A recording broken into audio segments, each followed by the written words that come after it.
The once Great Order was now all but extinct. Knights of the light side and protectors of all people all across the galaxy, the Empire was swiftly moving in on hunting down every last one of them. A very small minority of Jedi remained, sprawled across the galaxy as they lived in exile away from imminent danger. And among these few survivors, there were a handful that weren't even aware of what was happening in the galaxy. They had been in exile for years, already disconnected from the Jedi Order, and fully immersed in the Barash Vow. What was the Barash Vow, and why was it so important to Jedi tempted by the dark side? That's today's story.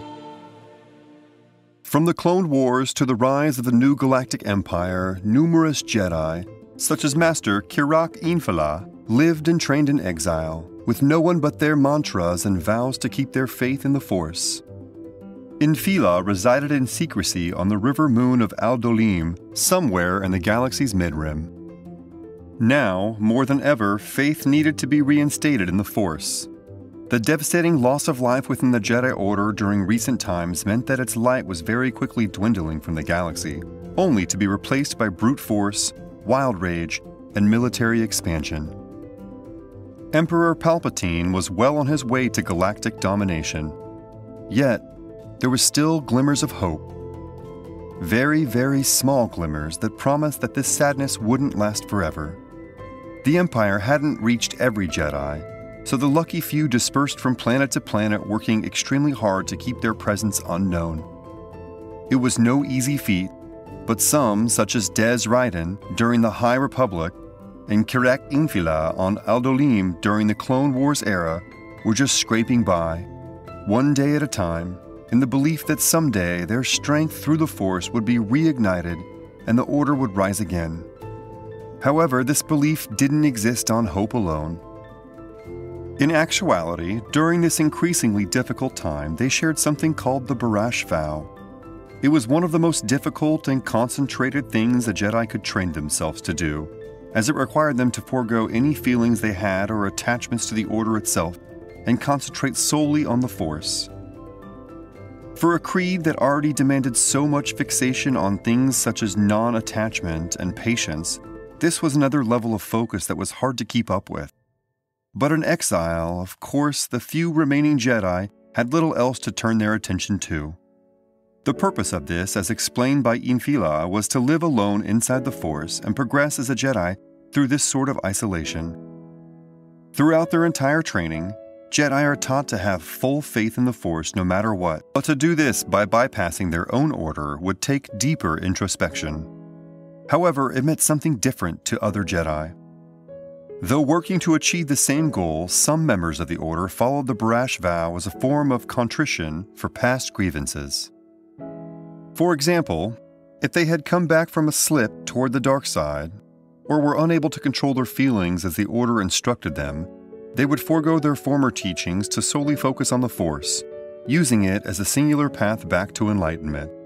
Being separated from the Order meant that the Jedi were effectively turning their back on their fellow members and their collective beliefs.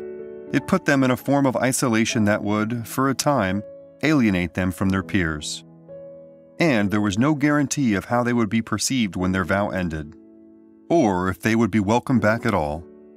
It took a great deal of belief in oneself to trust in the Force that intensely. Ironically, some would become disillusioned with it through the vow and lost their faith in the Jedi as a whole. It was certainly something Master EXILE struggled with. Though his exile afforded him much time to hone in on his skills and be one with the Force, he felt his path as a Jedi wasn't clear.